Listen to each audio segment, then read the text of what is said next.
Okay, so I'm going to do hopefully a quick video on installing the transmission cooler. If you're following the previous video, you'll know that I just installed this front face intake.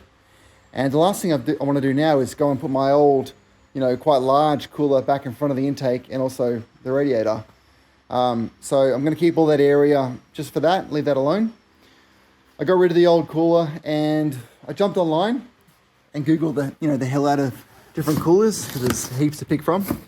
And what I did was the one I thought was going to work. I got the dimensions online and then I pretty much chopped up a box to suit those dimensions. So this is my mock-up fan cooler box.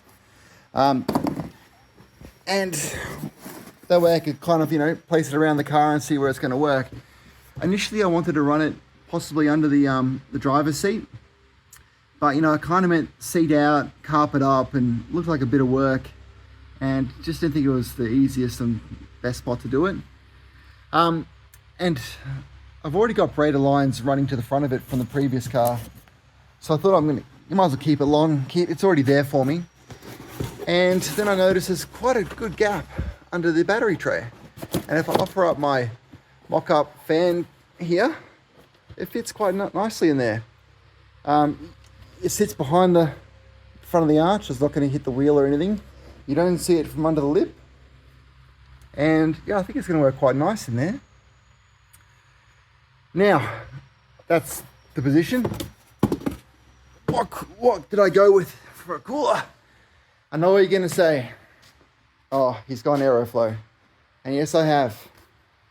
Now, I mean, there's literally dozens of different coolers you can buy, ranging from $100 to thousands. So yes, I have shopped within my budget. Having said that, it's not a bad little cooler, a competition style, fan and cooler combo for $260. It's the smallest sort of combo I could find, to be honest. And here's some dimensions here. It's 254 by 190 by, call it 90 deep. So it is a good little compact unit. Here's the number if you're wondering. So yeah, that's what I'm going with. Comes with the plug to plug up to your power, and it's also got a little thermostat switch, which is handy, and that'll turn on, I think, at, once it's 75 degrees, it'll activate and ground a relay. So that's what I'm going with, and I'll show you what it looks like under the car. Oh yeah. Gotta love not having a hoist. Where are we? Okay. So I'm going to run the dash 10s, the fittings facing forward, so I can run 90s at the front. I think it'll look tidier than seeing it inside, on this direction. So that's kind of what it's going to look like. Again, it's going to look quite tidy under there, and you can't see it anywhere else. I'm going to try and obviously stand this thing off from the battery tray at least 25 mil. Because I don't want it to sit, hard up. I want some airflow between that. It's going to draw from the top down. So yeah, I need that to have a bit of space for airflow up there. And what I'm going to do is I've got some 3 mil by 25 mil flat alloy bar. And I'm probably going to end up making a couple of circular, posts, 4 posts to stand off, and then run some flat bar alloy rails across. And then I might have to run some rails the other way to obviously meet the bracket positions there. So that's my first mission. I think I'm gonna try and get this bracket made up and get it bolted up, and then I'll keep flushing it out. Actually, I'm just gonna show you this before I get into the bracket. One of the things I noticed when I popped this out of the box was that how large the mounting holes are on this cooler. So they're about 15 mil diameter. And so I jumped online and Googled it, and you're supposed to run an Aeroflow branded rubber mount kit for this thing. And it's $40 essentially for 4 rubber grommets. Now, I don't know, maybe a bit different, but I'm not busting to spend $40 on 4 bits of rubber. And I was cruising around Bunnings after picking up some stuff for this fireplace surrounding a building. And I walked past an aisle and I found these. They're 516 by 1732 rubber grommets. It'll look like that. And it's $5 for a pack of 6. And they fit perfectly in the mounting holes. Only thing is they don't come with the little sleeves. And then I realized I actually had a bit of 8mm round alloy bar lying around, and I machined them up, and that, if it will focus, there we go. And so that is my rubber mount kit for about $5. So, and then, you know, like I hunted around my collection of bits and pieces, and I found 4 identical bolts, which is a win in itself, and some hard washers, and I even found 4 nylocks. So, you know, it's always a win. I like using up old, you know, stuff I've lying around, because, you know, it's times like this where I could easily spend $60 or $70, you know, on a bit of mounting hardware for a cooler bracket, and it's like, you know, shit. If you can save that, you know, here and there, then it really adds up, you know. So anyway, that's a bit of a win. I'm going to get on to making this bracket now and keep moving. All right, so that's the bracket all done. It took a lot of marking out and measuring, I'll be honest. Otherwise, it was in serious jeopardy of getting holes everywhere in the battery tray. But yeah, it came out quite well. The most important thing I noticed straight away was that the battery obviously has to sit under this lip here, and then the factory clamp holds it down.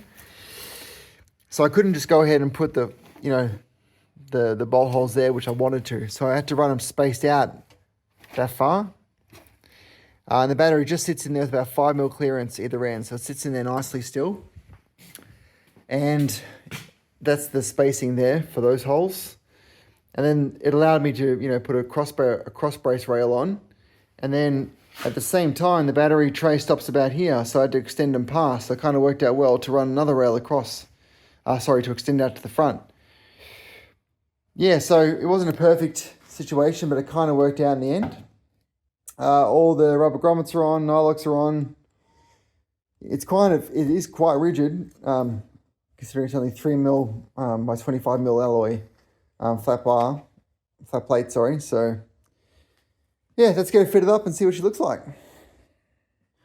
What really sucks when you're trying to fit up a cooler is a flippin' whitetail just busts out of nowhere and tries to give me a hand.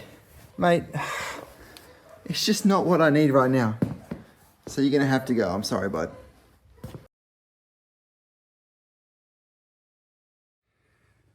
Okay, she's all fitted up. It's, you know, kind of well, there's about at least, I don't know, 40mm gap between the core and the top of that battery tray. So it's got heaps of flow over the top of it. Still well within that, well, just within that lip, I should say. It's hard to sort of gauge there, but it is inside the bar, which is good. But it's still higher than the lower radiator support, so that's a bonus, but I still have to look after it and make sure I don't hit it going up any steep inclines or something. And it's still nicely within the guard there. I mean, that goes across. That's the line there, so it's still within all that. All right, this is the front view. Still within that bar lip.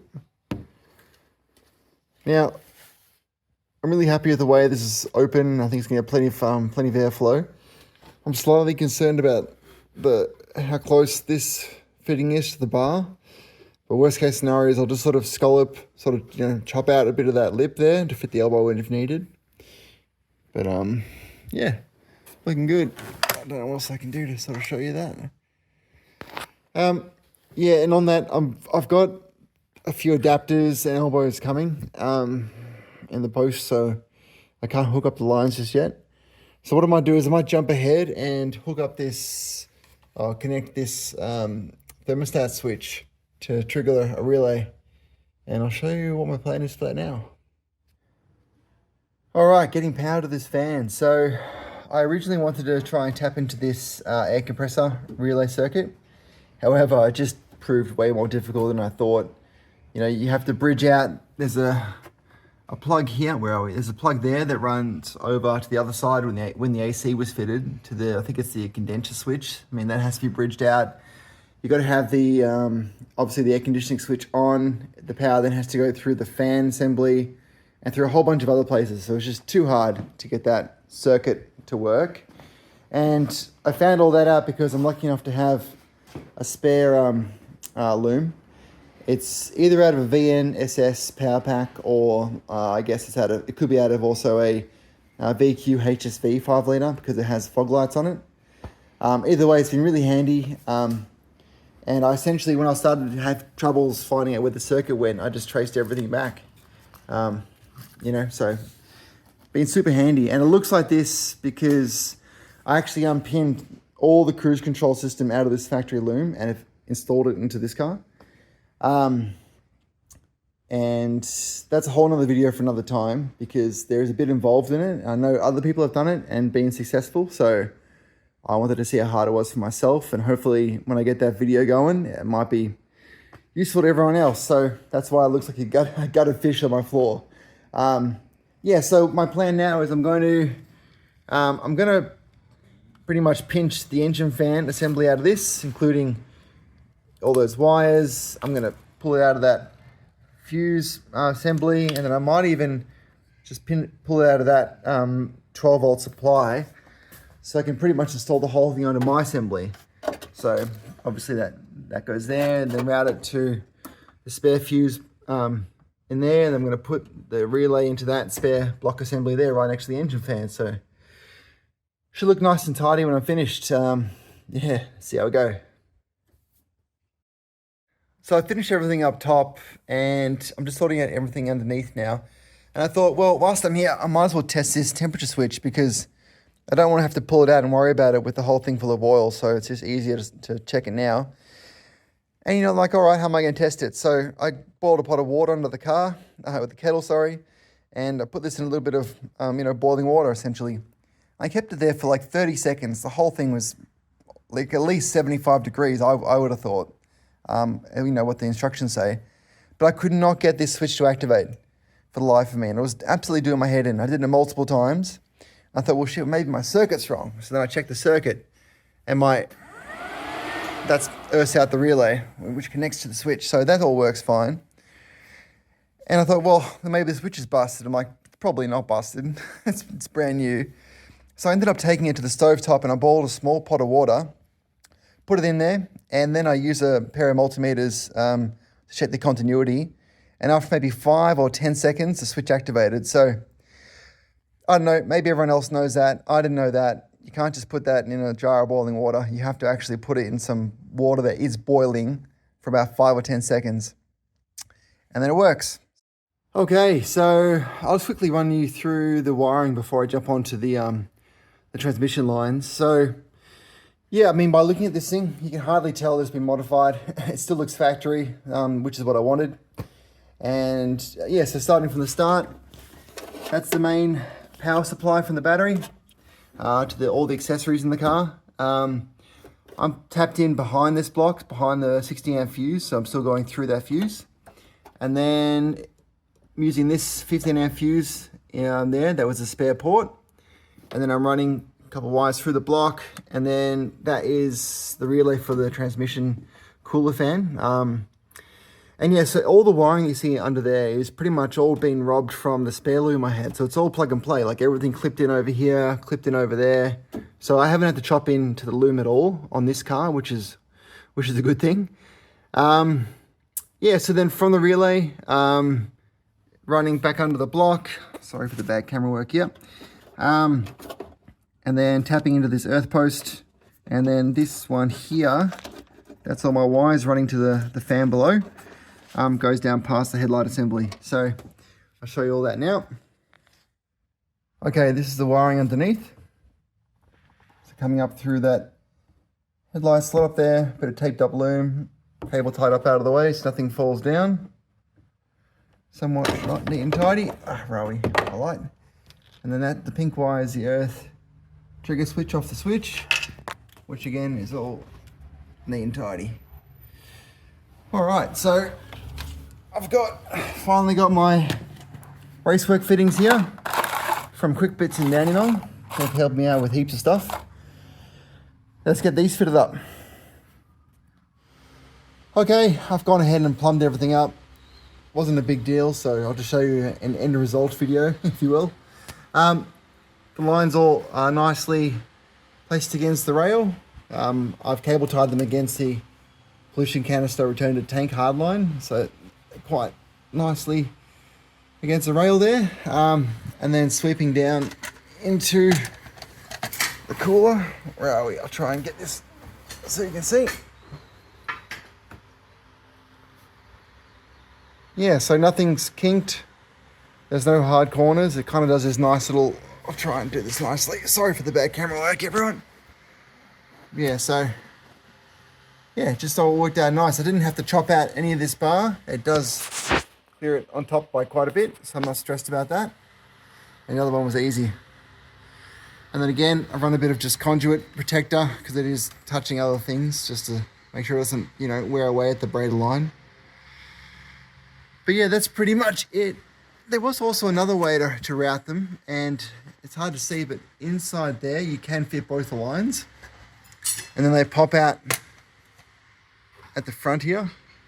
But you have to do a hard turn against the front of the rail, and you can also see them at the front of the air duct, which is not great because I potentially might want to be doing this thing up as an SS mock, and I think the fog light's going to sit about there. So I know that's just a little future ambition down the track, but I wanted to keep that area clear. So I think it looks tidy this way as well. I don't have to extend any lines. It's just easy. So that's it. And, you know, going back, it's obviously plumbed up with the transmission, and I've cable tied it up nicely around there as well. I'll just quickly show you what the fan sounds like, because it was slightly more than I was expecting, but you know, you get that sometimes. I'll just bridge out the relay.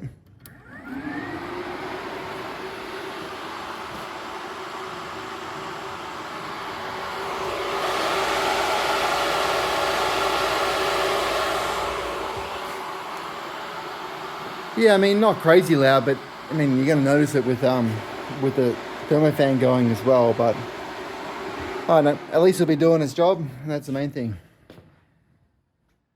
Hey guys, thanks for watching. Next video up is going to be on the Haltech and the way I've set a few things up in there, as well as, you know, some of the systems and switches and sensors that I'm running on the car. And I'm going to run through a couple of the pre-start checks, and then it's pretty much ready to get this thing fired up. It's been a long time coming. I think I was at the dyno like 13 months ago since this thing was last run, so I'm really looking forward to it. And you know, if you are liking the videos, please hit that subscribe button, and that way you won't miss out when I post the next video.